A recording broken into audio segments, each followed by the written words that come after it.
that you already have from DRX is really nice. The one issue is that DRX have had issues with actually staying even in lane. I'm not even talking about ahead. I think that this composition, even if you're relatively even, is gained by Bao and Baka. They're already set up, but they need to be respectful. Again, DRX are the ones that need to play it slow, that need to avoid and engage. Yeah, this is aggressive. Carrier has the Eclipse, though. He's soaking so much damage as Teddy gets exhausted in the end. Cuz going to get that smite off for the extra heal. Does have flash, so he's not going to die. However, does still have to get out of the pit. As you can see, Canna still on the top side. No teleport.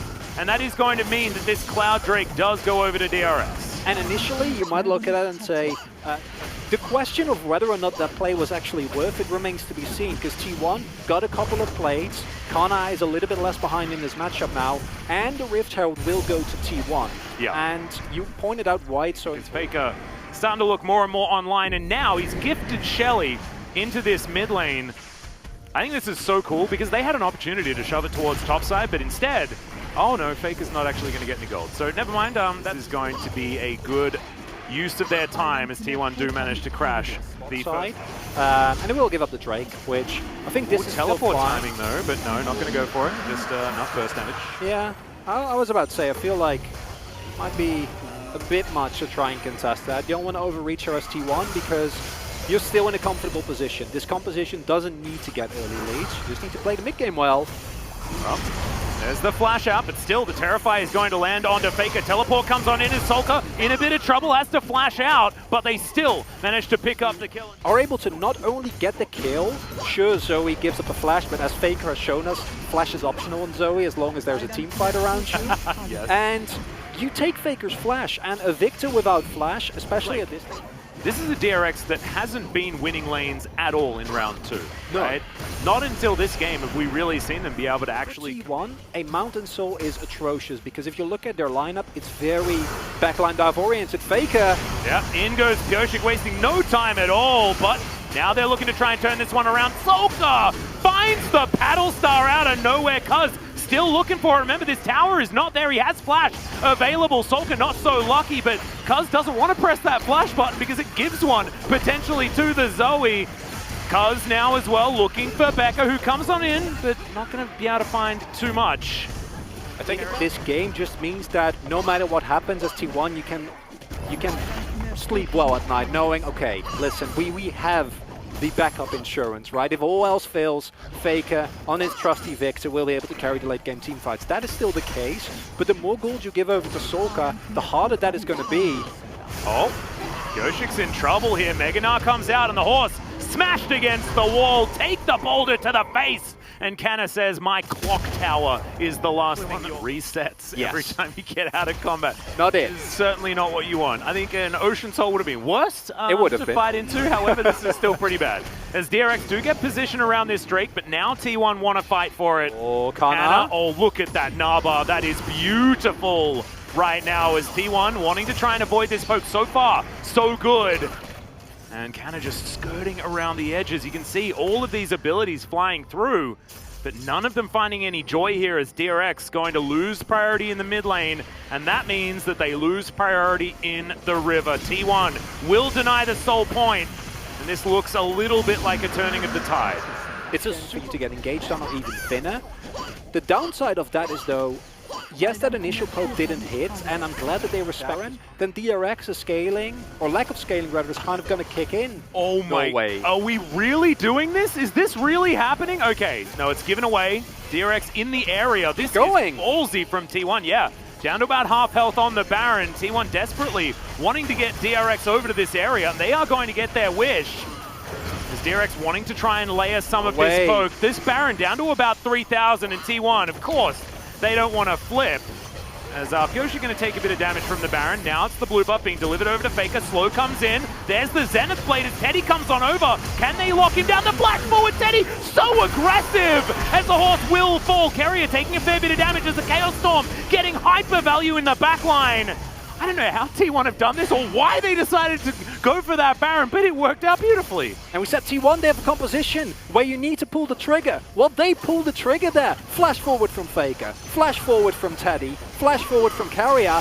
It's still risky to go for this Baron because there's so much poke available. It's not a flip anymore though, because there's no smite available on DRX's side. However, this is a poke composition. It wants to be in these sort of spots where they can just throw buttons at their opponent. That is going to buy DRX. So after all the dust settles, this actually is a win for DRX. It's a win. You trade your jungler. Unfortunate, sure. Oh yeah, they absolutely have. Sort of their way. And with the fact that it's 4-2 in turrets, this lead is basically not real.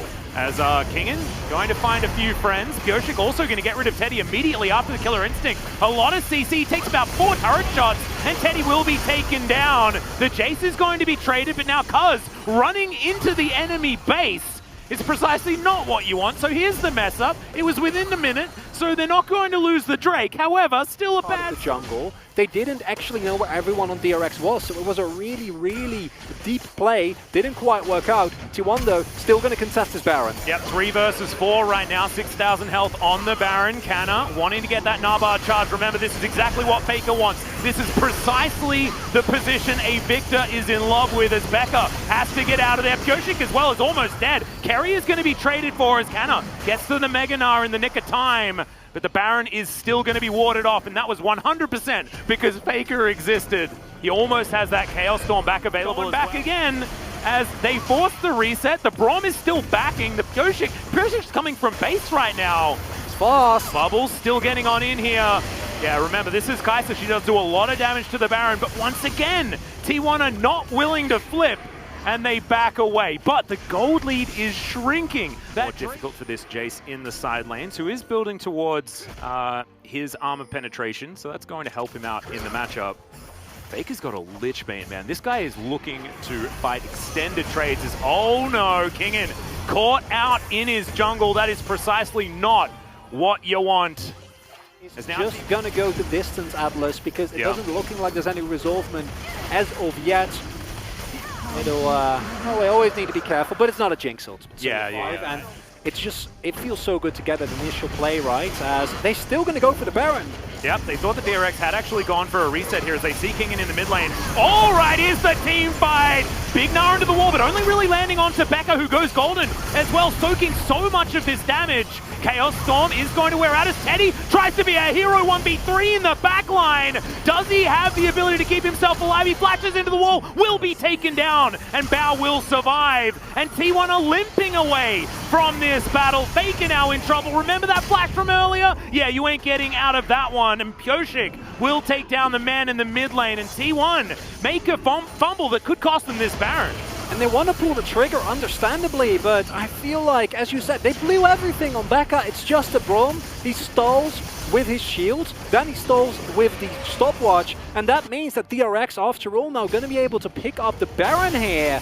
And a poke composition with Baron at this point in the game is... be a horse, I guess. Yes. Yeah. Be a offensive or defensive horse, depending on what the moment calls for. Yeah. Or defensively or offensively, both are really fine. As long as you stay alive, you're happy. Well, he's just going to dive in underneath this turret, able to sprint his way out as well, as you can see, buying a lot of space to get damage down. They have this siege minion doing a fair bit of work as well. And this turret not going to last very long whatsoever. There's the last few autos. This should be. Side bubble will connect. Base gate going to be there, but still going to get chunked. Solka does so much damage.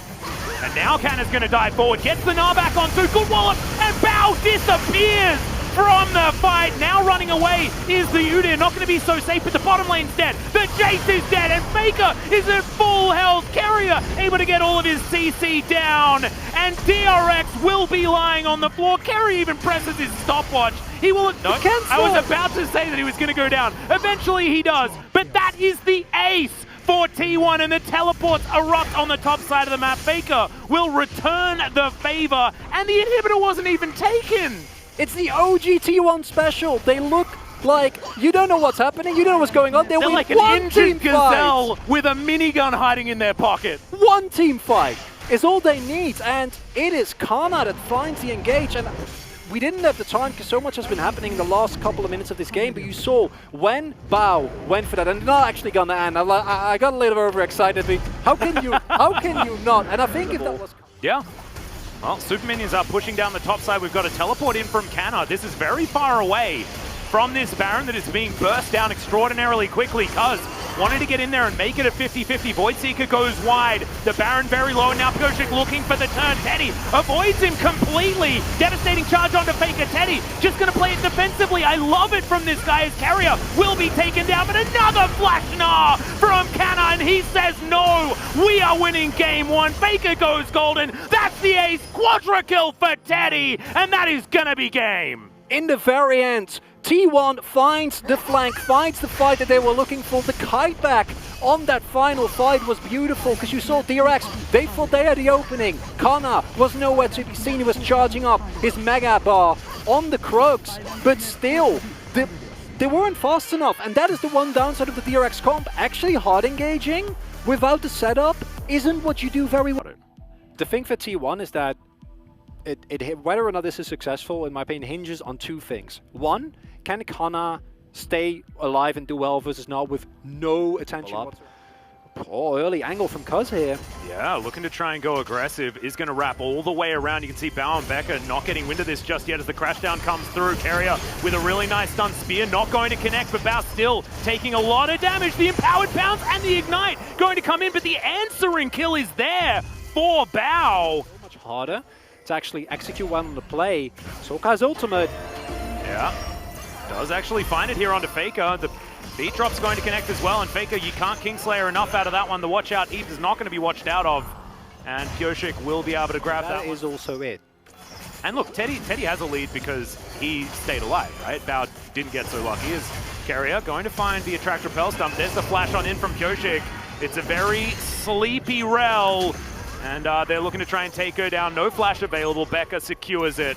Now 3-1 in favor. I was wondering why he didn't go for... I thought he was holding it, because he went for the trade aggressively on Soka, and Soka was low. And I thought that he was... Now he has ult. Well, yeah. I mean, yes, now he has ult. That's You saw nothing. We saw nothing. Desire Khan as well, because they provide you with a lot of threat. Faker. Yep, Becker is actually rotating in. The Encore just going to 100% miss as Cuz looking for it one more time. Very dead is the Gnar as Faker's just going to teleport out. Says goodbye to everyone. And now he's backing on the top side of the... He's got the Silsoul Summoners as well in the Ignite and Heal. If you don't understand that, that's a reference to a player from like Season 1. So shout outs to those of you who have been playing for an extraordinarily long time and watched a lot of Dyrus' stream. So maybe we're just a bit premature. Gonna try and make it work now. However, Elder's gonna come up here. Yep. Faker actually avoiding a lot of Solka's poke as well. Certainly works out. Canna just gonna try and absorb to the best of his ability. And does so. He's gonna lose the turret, but Teddy's still zoning Bao and Becker away from this one. And Faker now has a bit of a free lane. Solka went back to base as Bao once again soaking spears. And this is actually what can turn this, right? Just the heal from Rakan and the synergy that those two have. Guardian is still up. This is not an easy dive for T1. Featherstorm clans all available. Well, there's a chains of corruption as the Crashdown says goodbye to the Rakan. You said it's... What? Did that look difficult? It just didn't look that difficult to me, I'm not going to lie. As now Faker finds a Featherstorm. He'll be able to answer Bao, but not before he kills him. Throws that one out. The Feathers go a little bit further away, but he can't recall them anyway, so he doesn't even mind, as that's a big old Gnar into the wall. But you can see this. He does manage to grab the kill onto Canna, but now that's a very angry zombie that's looking for him, and Faker will pick this one up. I don't know how they do it, Chronicler, but T1, they found this mid-game skirmish. And let's see whether this can help them snowball. They still don't have a gold lead. That's how to build crit. Oh yeah. Like, this is pretty ridiculous when it comes to scaling, and DRX already have an advantage. So you're talking about not being out of the woods. So does Faker, especially a pick like the Silas that benefits from finding the all-ins, finding the messy extended fights, not a straight up 5v5, but more fight one person, fight two more people, get an ultimate, and keep that going for as long as you can. Oh, Becca pops! What the heck was that? Oh no, but the Encore is going to connect onto Teddy. He's going to be taken down. Solka answers very nicely, and now Kingen into position. Bowling ball blocked by a minion. Just a little bit and then it's Samirad. Them at the Baron. He literally found exactly what you asked him to do, which is 100% the analyst's dream, is Kingen. Only mini Gnar right now, as Cuz does have the smite, so that is going to be the The Infernal Drake lockdown, and as we can see, it is a Cloud Soul. This game, that's just not an option as... Oh my goodness. Damn, Extraordinary amount of vision control here that Cuz has been able to put down. As Shirley just going to disco for a little bit. That was really cool. Are they going to be able to take it down? They do, denying the charge. And that means that that outer turret is going to remain not allowed. That's the thing that makes it so difficult, right? T1 just warps these sorts of situations even when the draft says no. They do now to when Varus first came out. It's just the most difficult ability to land. It's not easy. You can get this one up. That's the one upside as T1. Yeah, like, it's Cloud Soul, who cares? Yep. We don't mind at all. Because if it's Ocean Soul, this is a do or die situation. You cannot give Ocean 100% to a Seraphine comp if you're the Poe comp. In this case, you know, sure. Well, Guardian going to help keep Bao safe. As T1 continuing to siege here, actually. Getting a fair bit of work done to this inner turret in the mid lane.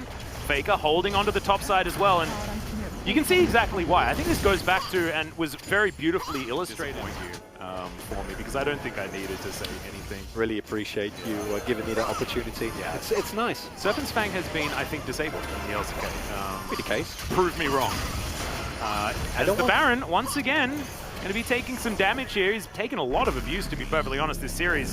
As the train's going to come on forward. The engage from Becca comes out first now. As Canna is actually going to be able to disengage very effectively, but Carrier gets denied his all in. That's a huge encore as Becca going to go down first, but Kingen says, Canna, you can do it. I can do it too. Canna gets into the back line. Not quite able to get the work done. Double kill for Pyoshik now, as this is the DRX team fighting comp. Faker now looking for his ability to get in. Does manage to land it. Kingslayer goes down as well, but he's extraordinarily low and will be taken out by Kingen.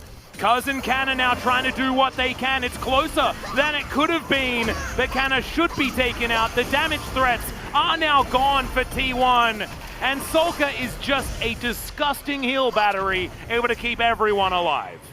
You see the value coming out there in the long fight, even though we see that DRX know how to play these little skirmishes, these mechanical moments at the end very well, as Kingen goes in and stays alive no matter what. Carrier. Yeah, still looking for more as the encore is going to come down just onto Carrier. He has a stopwatch. We'll see whether he can keep himself alive. Doesn't, of course, have his flash available, and the Rel is just going to fall down. The train comes through again as Canna tries to split up this fight, but now Cuz is in trouble. Pyoshik just toying with him in his times. Yeah, needs to try and heal up. Fortunately, there is the threat of a Mega Nod. There is still a front line, but can Cuz get to the Baron here?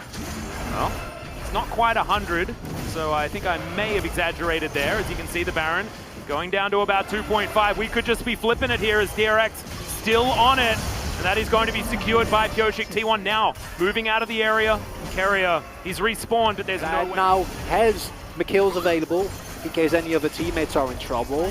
And DRX have now gotten to the point where, like, you see, a 2k gold lead, it's way more. This comp is super... that, but I mean, Becker also has a few heals available as well. Oh, Faker. Now, Faker could look for a potential flank here. He's clearing out all of the vision, but no way T1 are fighting for this one. Just that Cloud Drake. Close to over, just for the sheer power. Yeah. I think if the nameplates were off, and you were looking at these drafts and the position in the game that they are, you'd say that there is no chance DRX lose. Agreed. But sometimes you just have to change how you think about the game. And T1 recently have certainly been trying to force that. Bowling ball connects onto Canna. Now T1 looking for that wraparound. DRX not going to give them their engage opportunity. And the slower DRX play this, the smarter they are, as Bao is going to be tagged by that Q. Spear just pops in! What the hell was that? They've started the Baron already. I mean, it's not the fastest of Barons necessarily, as Teddy does finally get on over. But yeah, like, how do you even get here? But it might trade for Soul. Well, let's see whether Canna can actually stop them from getting on in. This Baron is just dead. And now they have to try and get out of the area. The sleep comes through. There's the grand entrance as Canna tries to help him. Another spear going to find a victim as the Scion's taken down. Faker also dies very early, and now Teddy is by himself. He'll be taken out, and now T1 need to try and save the Barons. This is going to be Cloud Soul, but as someone with a fair bit of Cloud Soul experience, it's not exactly the highest of value for winning these games. But still, T1, they steal a Baron, they lose 3. And now DRX are looking to try and push this one down. Cuz's spears are terrifying, but if they avoid them, things should be all right. Pick up this free turret, then move towards the Drake. I would rather they don't like try and push it. Are they trying to look for an end or just for the inhibitor? Inhibitor would make sense, hopefully not greeding beyond that. As you should be able to pick up both. Now however, a possible teleport angle is available for T1. See, he doesn't even have a Baron, but it is just a little bit too scary here as that's kind of getting snared up. Now Kingen looking for a little bit, but that tower already falls, and Sulker is getting chunked down. Faker, Kingslayering on top of Kingen here as the quickness is stolen away. He gets gnawed into the wall. Faker can still go golden, but he just doesn't. Oh no! Caught in the side lane, does manage to get the turret, but now T1 lose all of their pressure. Outright. Instead, Faker will be up in about 14 seconds. A teleport flank isn't really available here. When these piercing arrows hit, man, like this is where it's dangerous. And Kingen says no, Teddy! Immediately, QSS flash to get himself out. The Encore is good, but Canna is tanking everything. Still, it is going to most likely be the end of his life. No, he gets himself the shield and just takes the train to safety. The turret not going to be so lucky, though, as the second inhibitor turret falls. And there are a lot of Rabadons being finished now here, though, and T1, they're not giving up. There's no inhibitors down. They can contest this Baron. Yeah, Cuz does insane damage. It's okay. That is the cleanse having to be used, or the QSS, sorry.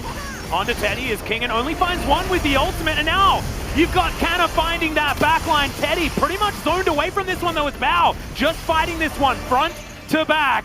And Kingen is deciding on his way of taking this victory. Sulker gonna have to walk on back as Teddy finds a few autos, a few piercing arrows. But as you can see, DRX take control of the area. They take their pick, and they get all of the heals as well. Look at those health, boss Atlas. You might think there's an Ocean Soul rather in this game. Absolutely not. There's just Seraphine coming to full force. Not ultimate available for Faker. This needs to be a hero play that I've ever seen. Otherwise, you're not going to make it here. I've seen this from Faker before. We've all seen this from Faker before, but this is in a 4v5 with this level of compositional gap. And that is going to be the Baron secured for DRX. They're looking for it. Canna can turn into a train and try and get himself here, but then he won't have that ultimate for the ensuing fight. T1 need to desperately find some way of buying time. Kingen looking to deny. The Chains of Corruption do connect, and now the train is drifting forward, but misses, actually crashes a little bit too early there. But T1 do have control of this area. Can they steal away the Elder Drake? It just goes down to Bao. Picks up the double. Faker's already dead. Becca steals the last one. DRX will win game 2. And I thought this was a pretty comfy way to get a 3-0 for T1. But DRX have done it. They found the draft. They found the final team fight and makes it through the draft. And DRX show why this team is in the playoffs in the first place. Yes, we did not see this DRX for the second round. Sure thing. But when it comes to playoffs, the only thing that matters is how you're playing right now. To manipulate the map, despite the fact that their macro hasn't been the best, into the point where T1 has to fight them. Because park yourself at a Baron and then a 5v5 is almost inevitable, right? You need early Drakes as T1. Pick it for. Can still poke a little bit, has one more cookie that he has now used.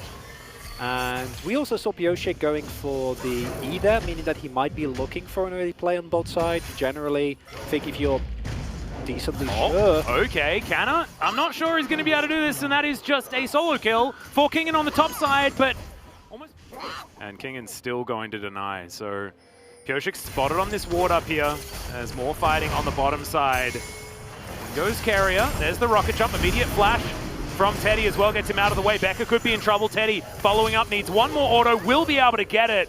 Arcane Shift, we'll see whether it's going to be back off cooldown to try and make it a double. It's not going to be, and the Mystic Shot also not going to land. So, 1-1, T1's bottom lane. Been super diligent about actually taking leads and translating it into more, translating it into objectives, and bot side prio will also mean that you can play players like this. Yep, this is a 4v2.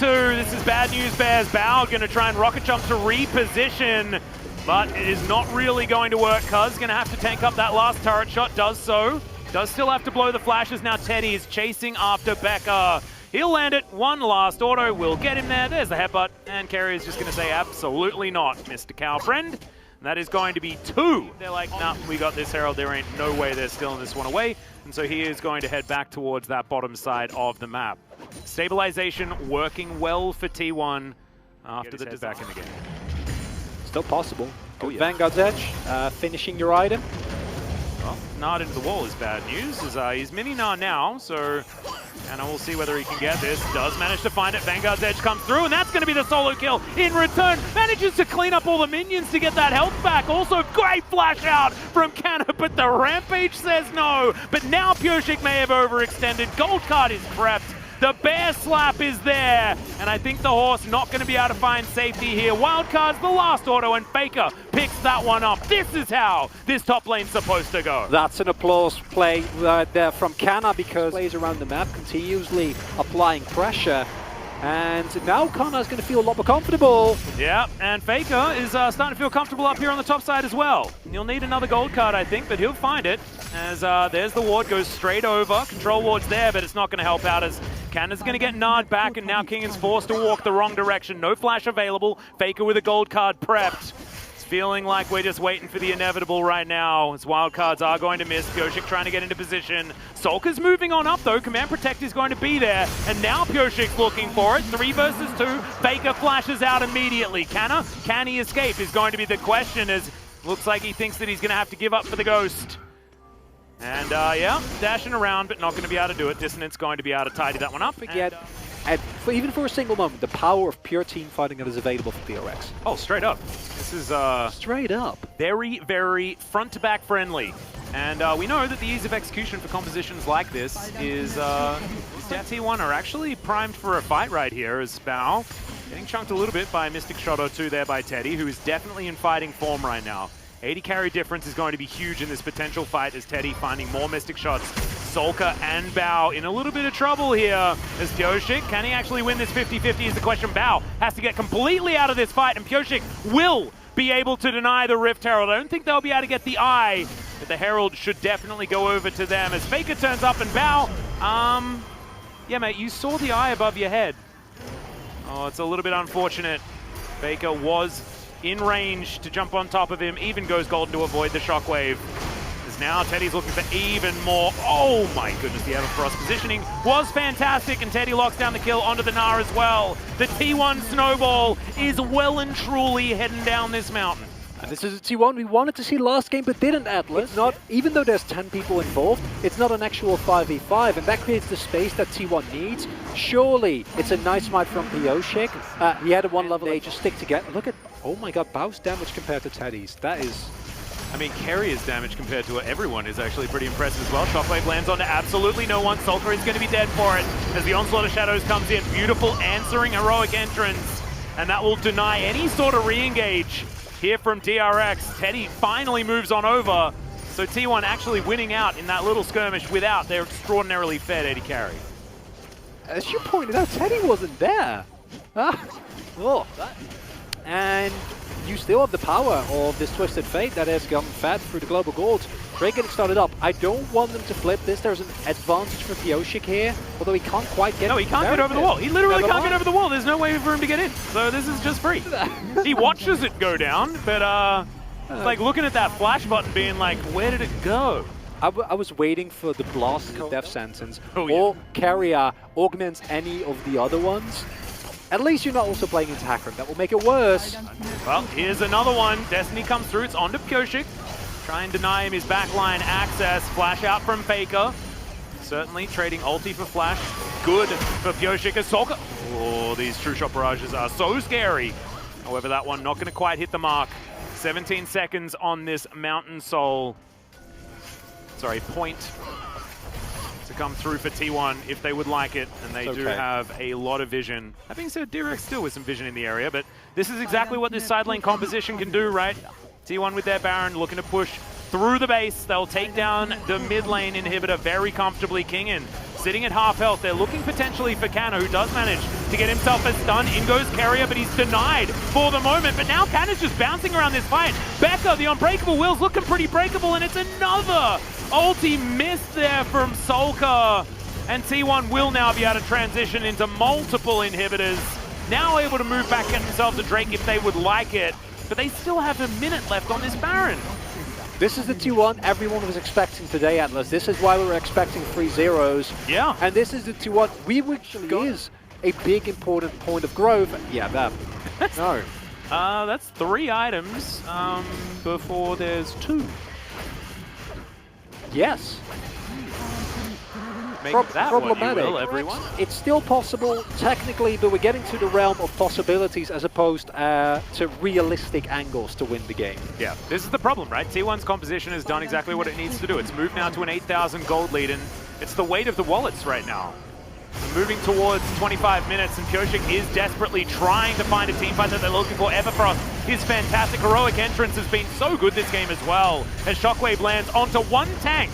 And it is going to be Tristana managing to take down Faker here. Teddy goes golden as everyone tries to collapse. This could be the teamfight they're looking for. A double kill already for the Trista's. Bao is untouched right now, and T1, they need to get the heck out of here. The resets are starting to come through. Here's another one as Kingen gives it over to Bao.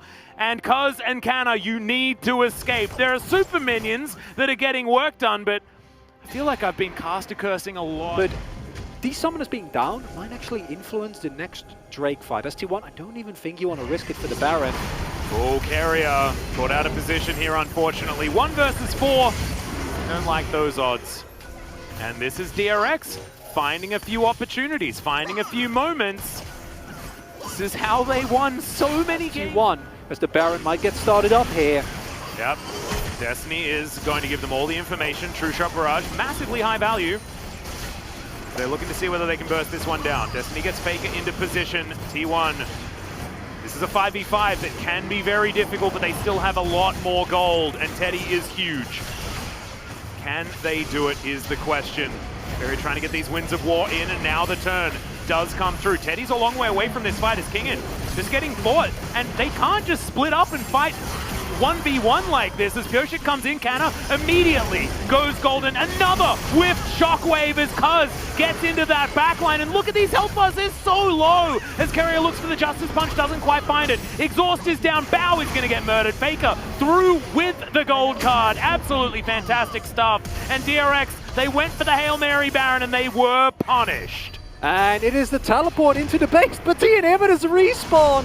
Pyosik keeps on running here. Oh, but that is an angry bees, like you going for a running race with me, my friend. As Chilling Smite comes up and Cuz says, absolutely, I'm not even gonna boop you. I'm gonna run past and pick up the kill. In the meantime, though, Faker is all business, and T1 will get to match point in their first playoffs match for 2021 spring.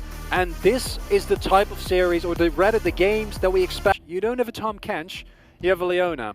Teddy's going to say goodbye as he Zenith's blade. Probably going to be doing the same thing as well on the other side whenever he would like to.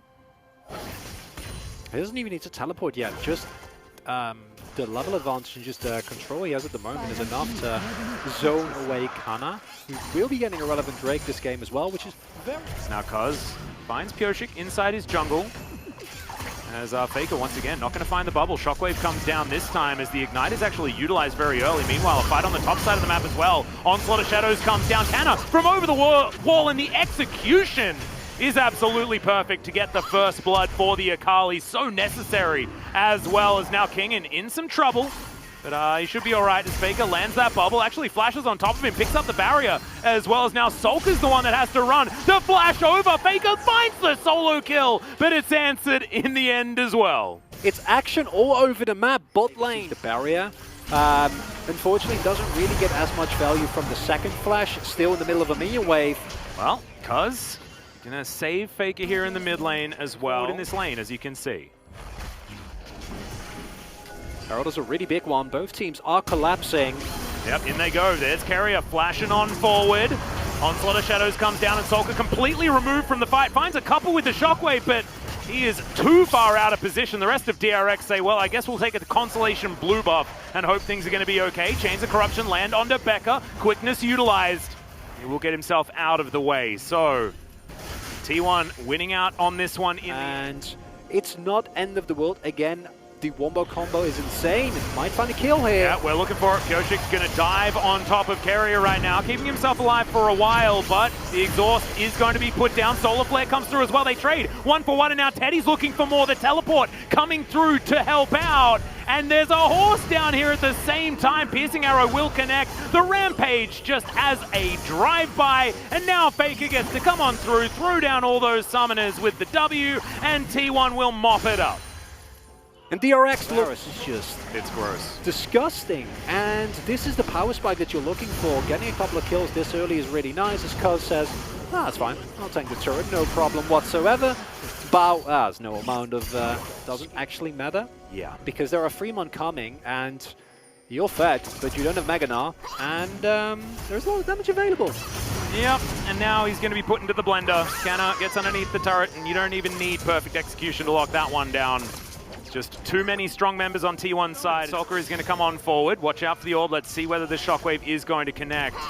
Scanner's got a blast cone there and will utilize it in order to create enough space. Now Carrier, possibly out of position, but Pioshik is going to be distracted by a Rift Scuttler, and Faker is going to finish off the outer turret in the mid lane.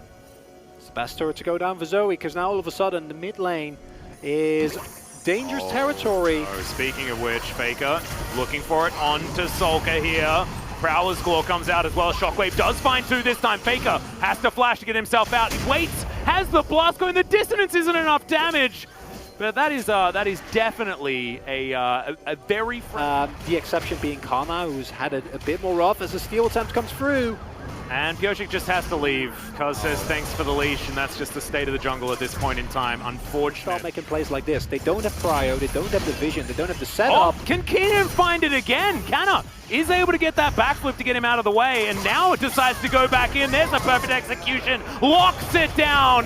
Turns it straight onto the face of Kingen. However, he's still going to fall down. Pioshik does have the ulti button, presses it, and says that is definitely the Noguri moment. But 100% agree. Oh, boy. Yeah, Bow, remember that cleanse from before? Now the flash is down. Solar Flare comes through. There's a lot of CC available here. Grand entrance, that's pretty cool, but I think Faker can actually survive this pretty comfortably, and now Becca has to escape. Sulker going to move on down. He's been putting out fires this entire game. Now they're just zoning DRX away from this situation. 4 versus 2. Pioshik is on the top side. The turret's ready to fall across the map here on T1's side. The map control coming out yet again. This has certainly been their strength throughout this series. And coming into this game, we talked about T1 from the Paddle Star, but will remain alive, and T1 also going to get out of there. Okay, Pioshik now should be able to find Teddy. The flash comes through, but the stun is going to be there. Pioshik ohm wrecks the turret, and Bao will survive in the end. The last auto will be denied. And the more T1 split DRX up, the more difficult it's going to be for DRX. They don't have the health bars to challenge this. And is this... It's just Infernal Soul stolen away. The backs are even stopped. Sulker is in trouble. He does find a defensive shockwave. No! Flashes his way out, and he survives. Somehow they trade supports. That's not the target that they were looking for, so definitely a sick play is now Canna. Off to the side, he's looking for Kingen, ults his way through, and then gets back to the Shuriken. Not able to lock that one down. But T1 now have just so much more value in this composition. The Infernal Soul is so strong, but DRX demonstrating that they have still got fight left in him. Oh, that's a big teleport, Kingen, if he can get his Narbar. Yeah, it's in a pretty good position right now, but you can see Cuz just going to try and execute Bao. Bao, he's out of this fight, burning down with the red buff as Faker locks down Kingen as well. Cuz is fighting 1 versus 3, by the way, and this is why DRX needed to try and go for that reset. They had their back stopped, and Cuz says absolutely not, my friend. And now Pioshik at the mercy of T1. The huge piercing arrow is going to connect, and connect again, as Beck is now in so much trouble. He has to get back to his fountain, and T1. Again, it's a worst case scenario, because it means that no matter what you do, unless you straight up win the fight right from the get-go, you can't match the damage, you can't match the elongated fights. Yeah. In a very different way than an Ocean Soul does, but still just as debilitating. And Mouth, here goes the Baron, and sieging with this composition and an Infernal Soul is a night. Yeah, Infernal Soul, pretty revolting. As we're going to have a look at live here, Carrier looking for Kingen. He'll find it. Oh my god, Teddy, that damage is ridiculous. And the Gnar is very, very dead, just not able to be pushed at up. the mercy of T1, and unlike game number 1, where it felt like DRX always had the angle, but T1 just mechanically outmuscled them. And game number 2, where clearly DRX were the better team. Inhibitor in that mid lane, True Shot Barrage just to try and help with these minions, but with the Baron buff, it's so difficult. Chains of Corruption go to Narnia, but it's not even, I think, actually going to be relevant, to be perfectly honest. Because trying to find an opening, does have everything available, and he's just going to settle for locking up this inhibitor. Solar Flare comes out now as Becca. Now with the quickness, in goes Carrier, goes Golden as well. Look at the AoE, it's revolting! Bao will just get tidied up by this horse. The perfect execution to get right on top of all these carries. It's a very, very quick ace. You blink and you'll miss it, and T1 are in round 2 of the playoffs. And it was a valiant effort from DRX. I still insist that they played better than any of us had expected. This team was slumping, they gave it their all, they showed what they were made of, but it's a deserved win for T1.